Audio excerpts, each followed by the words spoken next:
balasannya adalah al-husna, surga, wa ziyadah, ada tambahan. Apa tambahannya?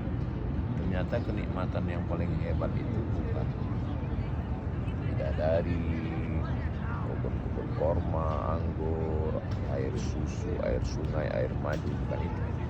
Itu nikmat. Ada yang lebih nikmat, wujuhu yawma idzin nadhirah, ketika wajah memandang Allah, ila rabbiha. Wujuhu yawma idzin nadhirah, ketika wajah berkilau cahaya, ila rabbiha nadhirah, ketika memandang Allah Subhanahu wa taala. Nah, pada saat orang melihat memandang Allah itu, bagaimana wajah mereka? Wala yarhaqu wujuhahum qatarun, wajah mereka tidak ditutupi debu, wala zillah. Yang pertama yang bersifat fisik, debu. Yang kedua yang bersifat non fisik, kehinaan. Pada saat melihat Allah, maka dua-dua itu hilang dari wajah manusia. Aib, cacat yang bersifat fisik dan non fisik, dua-duanya hilang. Ulaika ashabul jannah, mereka itulah penghuni surga, hum fiha khalidun, mereka kekal di dalam.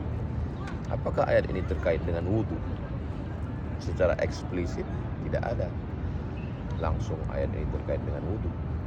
Tapi kalau orang baru melihat satu ayat, satu makna, itu belum tafsir namanya. Kata Syekh Abdullah Darras, melihat satu ayat itu seperti diamond, batu permata yang punya banyak sisi, sisi atas, bawah, kanan, kiri, pojok, atas. Ketika dia melihat satu ayat itu banyak sisi, barulah disebut dengan tafsir. Apakah ayat ini ada kaitannya dengan wudu? Bisa jadi, karena orang baru bisa beribadah kalau dia suci, dan suci itu dengan wudu.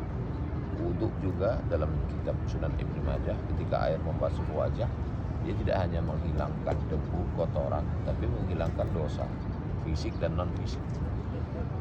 Dan ketika di akhirat nanti, yang membedakan umat Nabi Muhammad SAW dengan umat yang lain adalah umat Nabi Muhammad SAW itu ghurril muhajjalin, seperti kuda-kuda yang wajahnya putih, kakinya putih, badannya hitam. Maksudnya ada cahaya di bekas anggota wudunya. Jadi kalau ditanya ayat ini secara eksplisit tekstual terkait wudu, tidak.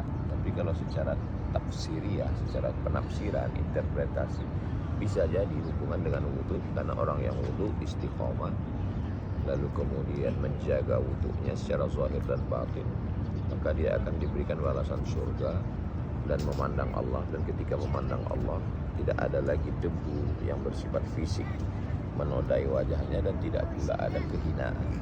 Wallahu a'lam bishawab. Assalamualaikum warahmatullahi wabarakatuh.